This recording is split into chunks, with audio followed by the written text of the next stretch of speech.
राधे राधे। श्री हरिदास श्री कुंज बिहारी। कैसे हैं आप सभी लोग? आई होप कान्हा जी की कृपा से आप सभी लोग अच्छे होंगे और स्वस्थ होंगे।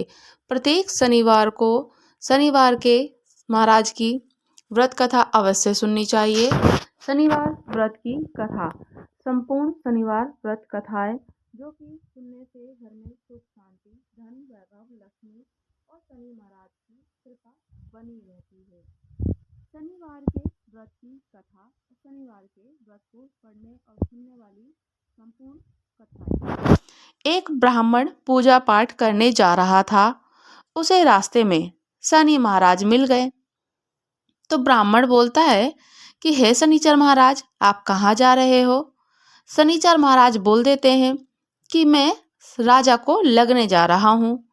ब्राह्मण बोला कि हे शनिचर महाराज, राजा को लगोगे तो सारी की सारी प्रजा दुखी होगी, इसलिए आप ऐसा कीजिए कि मुझे ही लग जाइए।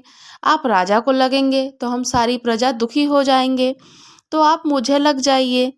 इसलिए शनि महाराज बोला कि कितने साल लगूं? चलो ब्राह्मण, ठीक है, तुम कहते हो कि मैं तुम्हें लग जाऊं, तो बताओ मैं तुम्हें कितने साल के लिए लगूं? ब्राह्मण बोलता है कि शनि महाराज, 7 साल की तो ओटी नहीं जाएगी।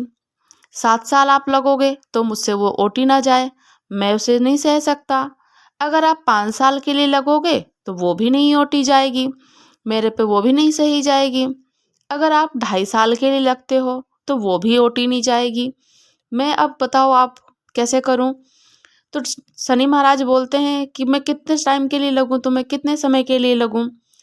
तो ब्राह्मण फिर से बोलता है कि अगर आप 2.5 साल के लिए लगेंगे तो भी नहीं ओटी जाएगी, 1.25 साल के लिए लगेंगे तो भी नहीं ओटी जाएगी। अब ब्राह्मण कहता है कि आप ऐसा कीजिए, मुझे आप 1.25 पहर के लिए लग जाइए, मैं 1.25 पहर की तो ओट लूंगा अपने ऊपर। तो शनि महाराज बोलते हैं कि ठीक है, मैं तुम्हें 1.25 पहर के लिए लग जाता हूँ। नदी के किनारे ब्राह्मण जाकर बैठ गया और आसन बिछाकर पाठ करने लगा। जैसे ही ब्राह्मण ने आसन बिछाकर पाठ करना प्रारंभ किया, नदी में 2 मतीरे बह रहे थे। 2 मतीरे बहते हुए जा रहे थे। उसने ब्राह्मण ने निकालकर घोड़ों के अपने पैरों के नीचे रख लिया और बोला कि वह मतीरे राजा के लड़के के सर बन गए हैं। बोलता है राजा, ब्राह्मण बोलता है इस प्रकार से कि वो जो मतीरे बहते हुए जा रहे थे वो राजा के लड़कों का सर बन गए। अब उसके पास शनिचर महाराज आए और बोले कि ब्राह्मण, राजा के लड़के का सर काट रखे हैं। ब्राह्मण ने राजा के लड़के का सर काट लिया। तो ब्राह्मण ने कहा किसी को भी मत बताना। पर शनि महाराज कहाँ चुप रहते, मेरे को तो शनि दशा लग रही है। शनि ने एक से कह दी, शनि ने किसी और से जाकर कह दी, फिर शनि महाराज की बातें सुनी तो किसी और ने किसी और से कह दी, और ये बात धीरे धीरे सारी नगरी में फैल गई। राजा बोला ब्राह्मण को सूली पर चढ़ा दो कि उसने मेरे बेटों का सर काट दिया, तो ब्राह्मण को सूली पे चढ़ा दो। राजा का घोषणा कर दी गई। तो राजा ने जब घोषणा करी कि ब्राह्मण को सूली पर चढ़ा दो, तो उसको जब सूली पे चढ़ाने के लिए फंदा बनाया गया, तो सोने की गड़वाई फंदा। अब सोने की भी गड़वाई टूट गई भाई। अब चांदी की गड़वाई, फिर वो भी टूट गई। तांबे की गड़वाई, वो भी टूट गई। अब लोहे की गड़वाई, तो वो भी टूट गई। जो गड़वावे वो ही टूट जावे। जो फंदा बनवावे सूली पर लटकाने के लिए राजा ने घोषणा कर दी थी कि सूली पर लटका दो, तो इसलिए अब जो गड़वाता वो टूट जाती, और जैसे ही टूटती तो इतनी देर में उसका 1.25 पहर हो गया। ब्राह्मण का 1.25 पहर हो गया। राजा के लड़के खेलते खेलते घर आ गए और रानी बोली, महाराज, ब्राह्मण को सूली पर चढ़ा दिया गया होगा, जाकर जरा देखिए तो, नहीं तो हमारा पाप कैसे उतरेगा भला। राजा ने जाकर देखा तो ब्राह्मण पाठ कर रहा था नदी किनारे बैठा हुआ। राजा ने पूछा कि ब्राह्मण, क्या ज्ञान विज्ञान जानता था? तो ब्राह्मण बोला, मैं तो कुछ नहीं जानता था, मैं तो पाठ करने जा रहा था। रास्ते में मुझे शनिचर महाराज मिल गए। और मैंने उनसे पूछा कि महाराज आप कहाँ जा रहे हो। तो शनिचर महाराज बोले कि मैं राजा को लगने जा रहा हूँ। और मैंने बोला कि अगर आप राजा को लग जाएंगे तो सारी की सारी प्रजा दुखी होगी, इसलिए आप मेरे को ही लग जाइए। शनिचर महाराज बोलते हैं कि कितने साल के लिए लगूं। तब मैंने उनसे कहा कि देखो, आप मुझे अगर 7 साल के लिए लगेंगे तो भी ओटी नहीं जाएगी, 5 साल के लिए लगेंगे तो भी नहीं ओटी जाएगी, 2.5 साल के लिए लगेंगे तो भी ओटी नहीं जाएगी, 1.25 साल की ना ओटी जाएगी, इतनी भी ना ओटी जाए। इसलिए मैंने उनसे कहा कि आप ऐसा कीजिए शनि महाराज, मुझे 1.25 पहर को लिए ओट लीजिए, 1.25 पहर के लिए लग जाइए। अब 1.25 पहर मेरे को शनि ने ऐसे रंग दिखाए कि मैं आपको क्या ही बताऊं। अब राजा कहने लगा, इसकी दशा कैसे उतरती है ब्राह्मण बताइए तो जरा। राजा ने ब्राह्मण से पूछा कि इसकी दशा कैसे उतरेगी शनि महाराज जिसे लग जाए। तो ब्राह्मण ने कहा कि राजा, सोने का दान दो, चांदी का दान दो, तांबे का दान दो, लोहे का दान दो, पीतल का दान दो। राजा ने कहा साहूकार तो कर देगा, किंतु गरीब व्यक्ति कैसे करेगा। तो ब्राह्मण बोला कि तेल की पलिया ले लो एक, या तेल सरसों का लो, गुड़ की डली ले लो और वो गुड़ की डली डकोत को दे दो। 7 बार हो तो पीपल पर जल चढ़ा दो और कहो कि शनि, हे शनि देवता का सोटा, कभी न आवे टोटा। जब आप पीपल पे जल चढ़ाएं तो कहें कि शनिदेव का सोटा कभी न आवे टोटा, शनिदेव का सोटा कभी न आवे टोटा। शनि की घड़ी घड़ी से 70 बला टली, शनि की घड़ी से 70 बला टली। 7 बार पीपल में जल चढ़ा दें और सारी बला टल जाएगी। तो बोले शनि महाराज की जय हो। एक राजा था, उसने अपने राज्य में ये घोषणा कर रखी थी कि जो भी दूर दूर से जो भी सौदागर बाजार में अपना माल बेचने आएगा, उसको जिस भी सौदागर का माल नहीं बिकेगा उसे राजा स्वयं खरीद कर अपने पास रख लेगा। सौदागर सभी बड़े प्रसन्न हुए, बोला कि जब हमारे कोई भी माल नहीं बिकेगा तो राजा स्वयं ही खरीद लेगा, और ये घोषणा पूरे नगर में करा दी गई थी। जो भी व्यक्ति आता माल बेचता तो ठीक है, नहीं बिकता तो सौदागर का माल स्वयं राजा के आदमी आते और उसे उचित मूल्य देकर सौदागर को सामान खरीद लेते थे। तो एक दिन की बात है, एक लोहार ने लोहे की शनिदेव की मूर्ति बनाई और शनि मूर्ति बनाकर शनि की मूर्ति को कोई भी व्यक्ति नहीं खरीद रहा था। तो सौदागर का माल नहीं बिका, शनि मूर्ति नहीं बिकी। सब शाम के समय, संध्या के समय राजा के कर्मचारी सौदागर के पास आए और मूर्ति को लेकर राजा के पास ले गए। सौदागर को उचित मूल्य दे दिया गया और राजा के पास ले जाकर उसे आदर से रख दिया गया राजा के घर पे। शनिदेव के घर आ जाने से राजा के सभी देवी देवता नाराज हो गए। राजा के घर में बड़े सारे देवी देवता विराजमान थे। जैसे ही शनिदेव घर में आए, सभी देवी देवता नाराज हो गए। रात की अंधेरे में राजा ने एक तेजस्वी स्त्री को घर से जाते हुए देखा। राजा ने उससे पूछा कि तुम कौन हो। तो राजा ने जैसे ही पूछा कि तुम कौन हो, तो वह स्त्री बोलती है कि मैं लक्ष्मी हूँ, तुम्हारे महल में शनि का वास है, इसलिए मैं यहाँ नहीं रह सकती और मैं जा रही हूँ। राजा ने उसे नहीं रोका, लक्ष्मी को जाने दिया। कुछ समय के बाद फिर से एक देव पुरुष घर से जाते हुए देखा। राजा ने फिर से पूछा कि तुम कौन हो। तो वो देव पुरुष बोला कि मैं वैभव हूँ, सदा लक्ष्मी के साथ ही विराजमान रहता हूँ और लक्ष्मी के साथ निवास करता हूँ। जब लक्ष्मी ही नहीं है तो मैं भी नहीं रह सकता। वो भी चला गया, वैभव भी चला गया, लक्ष्मी भी चली गई और वैभव भी चला गया। जब लक्ष्मी नहीं तो मैं नहीं, इसलिए राजा ने रोका नहीं, राजा ने कुछ नहीं कहा। इसी प्रकार से धीरे धीरे घर के समस्त देवी देवता धर्म, धैर्य, क्षमा आदि सब गुण भी एक एक करके राजा के महल से जाने लगे। राजा ने किसी को भी जाने से नहीं रोका, किसी को भी अनुग्रह नहीं किया कि आप मत जाइए, यहीं निवास कीजिए। अब अंत में सभी देवी देवता चले गए। जब अंत में सत्यदेव भी जाने लगे, तब राजा ने पूछा कि आप कौन हैं और आप कहाँ जा रहे हैं। राजा ने उनसे कहा कि आप कौन हैं। जैसे ही पूछते हैं तो वो कहते हैं, मैं सत्य हूँ, वैभव, धर्म, धैर्य, क्षमा आदि का वास नहीं, तो वो वहाँ एक क्षण भी नहीं रुक सकते। सत्य बोलते हैं कि जहाँ लक्ष्मी, वैभव, धर्म, धैर्य का वास नहीं होता तो मैं वहाँ एक क्षण भी नहीं रुकता। तो राजा ने सत्यदेव के पैरों में गिर पड़ गए और गिरकर उनसे कहने लगे, विनती अनुग्रह करने लगे, महाराज आप कैसे जा सकते हैं, आप कैसे जा सकते हैं। आपके बल पर तो मैंने लक्ष्मी, वैभव, धर्म, धैर्य, क्षमा सभी का तिरस्कार किया, किंतु मैं आपको नहीं छोड़ूंगा और आपको महल से जाने नहीं दूंगा। राजा का इतना आग्रह देखकर सत्य रुक गए और सत्य वहीं रहे, महल में ही निवास करे। बाहर समस्त देवी देवता, लक्ष्मी, धैर्य, धर्म, क्षमा, वैभव वहां बाहर राजा के महल के बाहर सत्य की राह देख रहे थे, प्रतीक्षा कर रहे थे। उसने बाहर जब आए नहीं सत्य, तो उसे ना आता देखकर धर्म बोला कि जहाँ सत्य रहता है मैं वहीं रहता हूँ, सत्य के बिना धर्म नहीं रह सकता, मैं वापस जाता हूँ।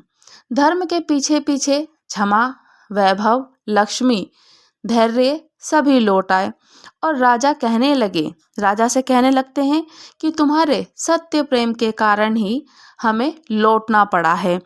तुम राजा जैसे दुखी नहीं हो सकते, जो तुम जैसे राजा होते हैं वो दुखी नहीं रह सकते हैं। सत्य प्रेम के कारण ही लक्ष्मी, वैभव, धर्म, धैर्य और क्षमा सभी लोग शनि महाराज के साथ रहने लगे। तो बोले शनि महाराज की जय हो। शनि महाराज जिस पर कृपा करते हैं अपनी पूर्ण कृपा करते हैं और शनि महाराज की कृपा से ही साढ़े साती से बचा जा सकता है। शनि महाराज की कथा। एक समय सूर्य, चंद्रमा, मंगल, बुध, बृहस्पति, शुक्र, शनि, राहु, केतु इन सभी ग्रहों में आपस में झगड़ा हो गया कि हम सब में से कौन बड़ा, कौन बड़ा, कौन बड़ा। तो सब अपने आप को ही बड़ा कहते और बड़ा मान रहे थे कि मैं बड़ा तो मैं बड़ा। अब आपस में कोई निश्चय तो हो नहीं सका। तब सबके सब आपस में झगड़ते हुए इंद्र के पास गए और कहने लगे कि आप ही सभी देवताओं के राजा हो, इसलिए आप हमारा न्याय करके बताओ कि हम नवग्रहों में सबसे बड़ा कौन है। राजा इंद्र ने उनका प्रश्न सुनकर घबरा गए और कहने लगे, मुझे ये सामर्थ्य तो है नहीं मुझ में कि जो मैं किसी को बड़ा कहूँ या छोटा बताऊं।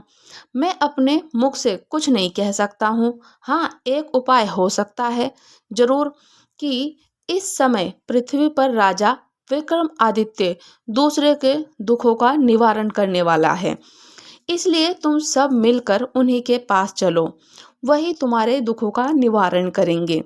जो कि उज्जैन की नगरी में राजा विक्रमादित्य रहते हैं। ऐसे वचन सुनकर वो सभी देवी देवता, सब नवग्रह देवता सारे मिलकर भूलोक में राजा विक्रमादित्य की सभा में उज्जैनी नगरी में उपस्थित हो गए और अपना प्रश्न राजा के सामने रख दिया कि मैं बड़ा या वो बड़ा, मैं बड़ा कि ये बड़ा। राजा ने सब बातें सुनी।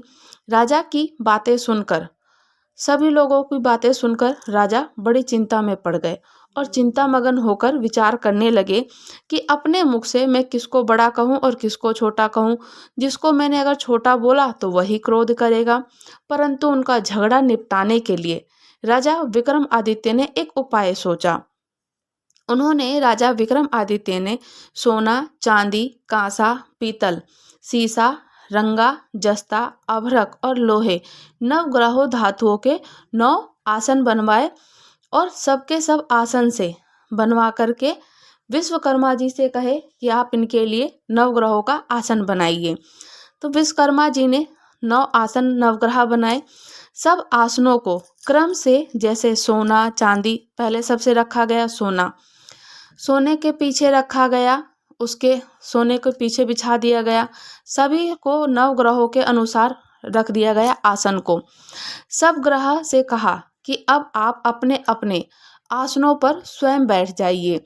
जिसका आसन सबसे आगे वह सबसे बड़े और जिसका आसन सबसे पीछे वही सबसे छोटा।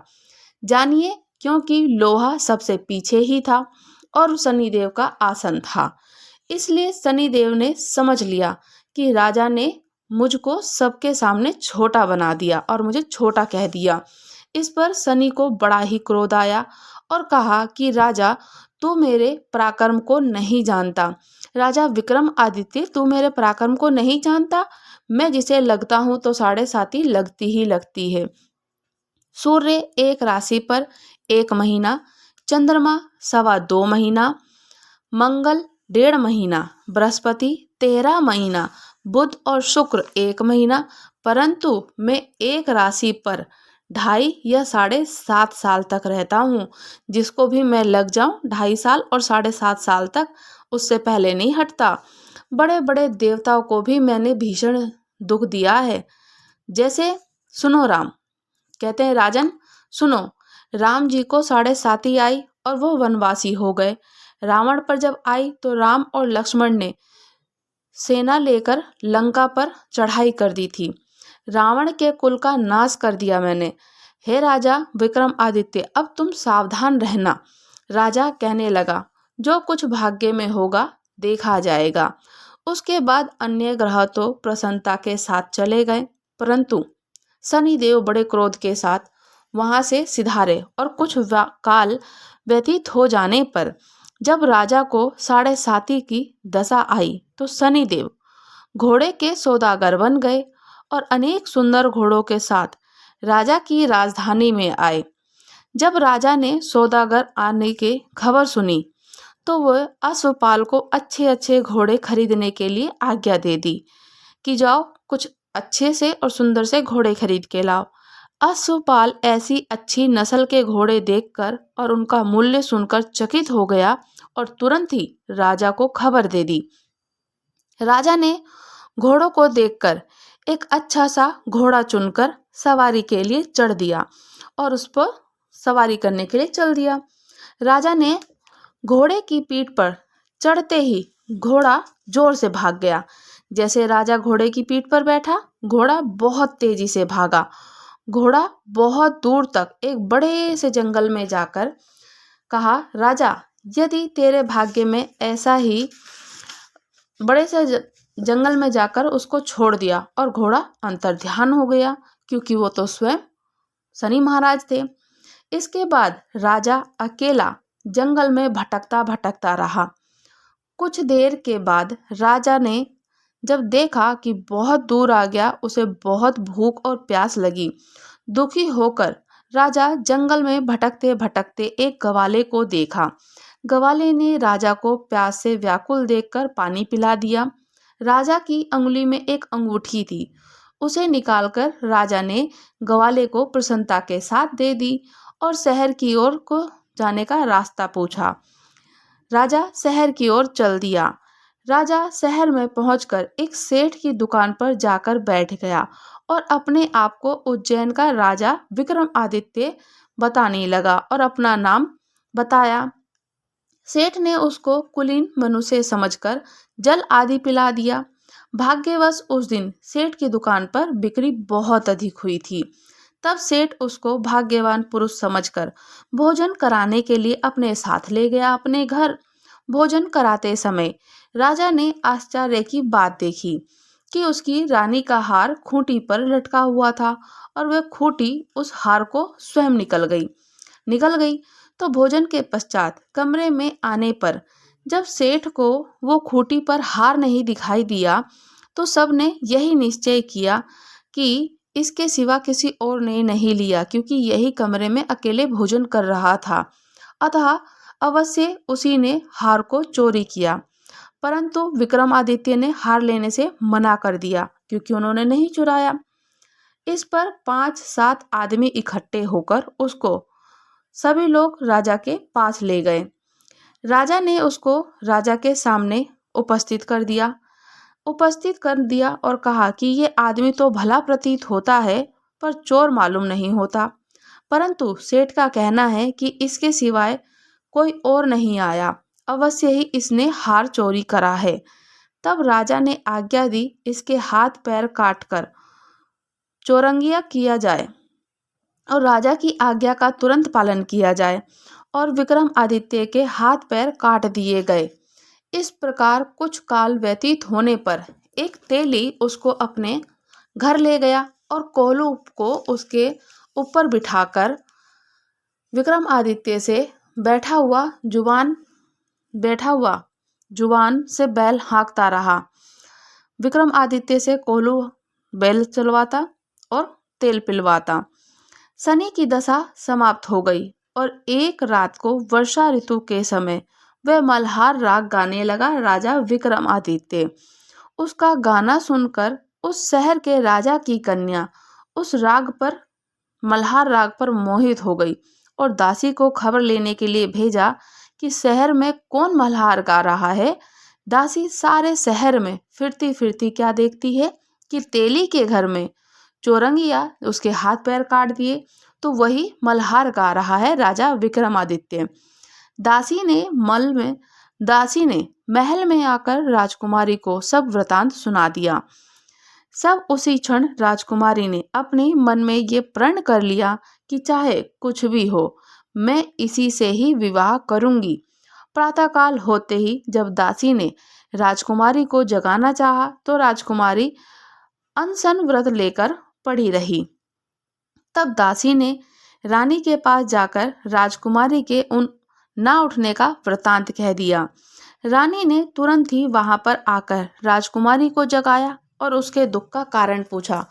तो राजकुमारी ने कहा कि माताजी, मैंने ये प्रण कर लिया है कि मैं तेली के घर में जो चौरंगिया है उसी के साथ विवाह करूंगी।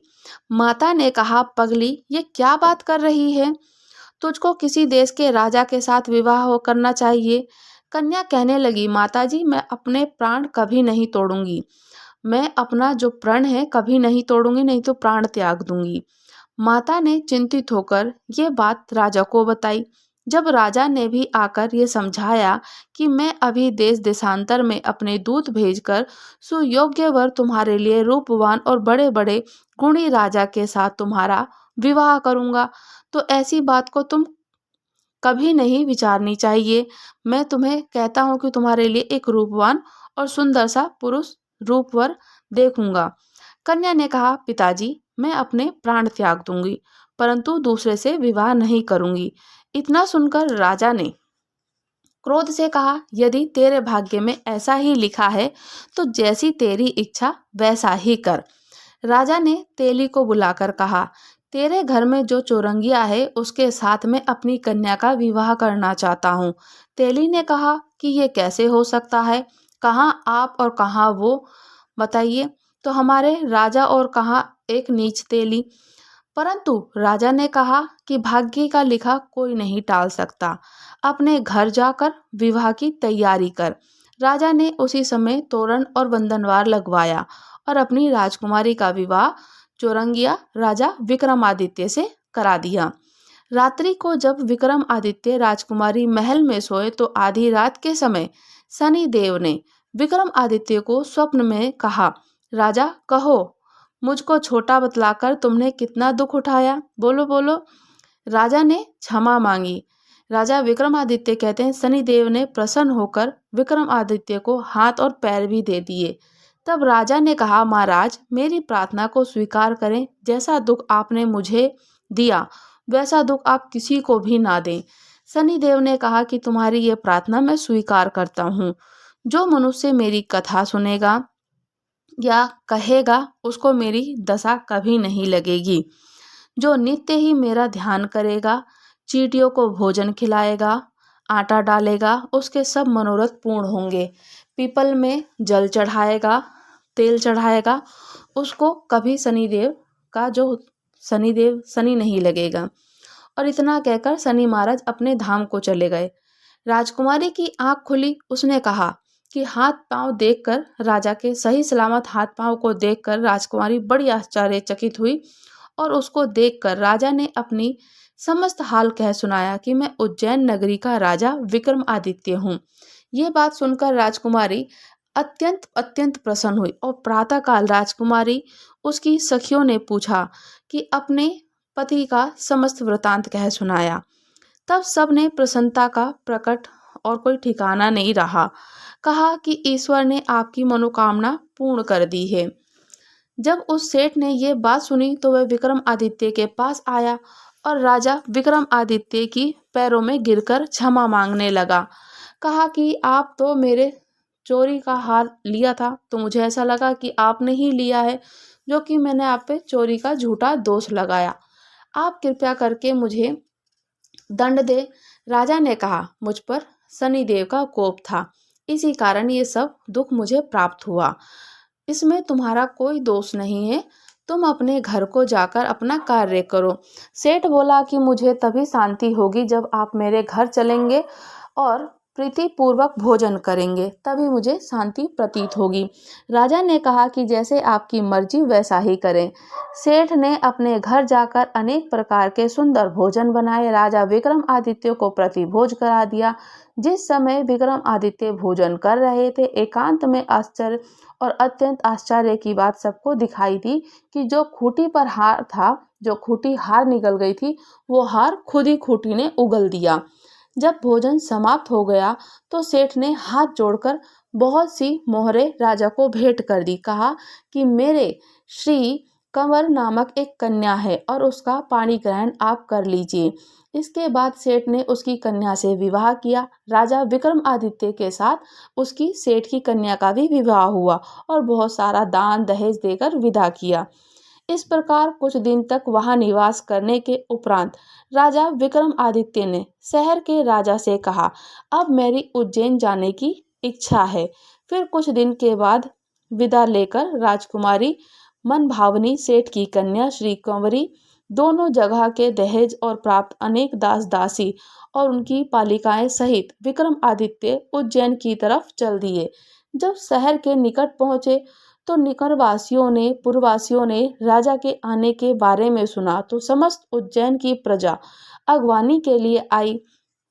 तब प्रसन्नता के साथ राजा अपने महल में पधारे। सारे शहर में बड़ा भारी महोत्सव मनाया गया और रात्रि में दीपमाला की गई। दूसरे दिन राजा ने शहर में ये सूचना कर दी कि शनिचर देवता सब ग्रहों में सर्वोपरि हैं। मैंने इनको छोटा बताया, इसी से मुझको ये दुख प्राप्त हुआ। इस कारण सारे शहर में सदा शनिचर की पूजा की जाए और कथा होने लगी। राजा और प्रजा अनेक प्रकार के सुख भोगती रही। जो कोई शनिचर की इस कथा को पढ़ता है, सुनता है, सुनाता है, शनिदेव की कृपा से उसके सब दुख दूर हो जाते हैं। शनिवार की कथा को व्रत के दिन अवश्य ही पढ़ना चाहिए। तो बोले शनि महाराज की जय हो। शनि महाराज सब पर कृपा बनाए और सब पर अपनी कृपा बनाकर ही रखिए। शनि महाराज किसी को ना लगिए। राधे राधे। श्री हरिदास श्री कुंज बिहारी। अगर आप लोग हमारे चैनल पर नए हैं तो चैनल को लाइक शेयर सब्सक्राइब करना बिल्कुल भी ना भूलें और मुझे कमेंट्स करके ज़रूर बताइएगा कि आपको कथा कैसी लगी। राधे राधे। श्री हरिदास।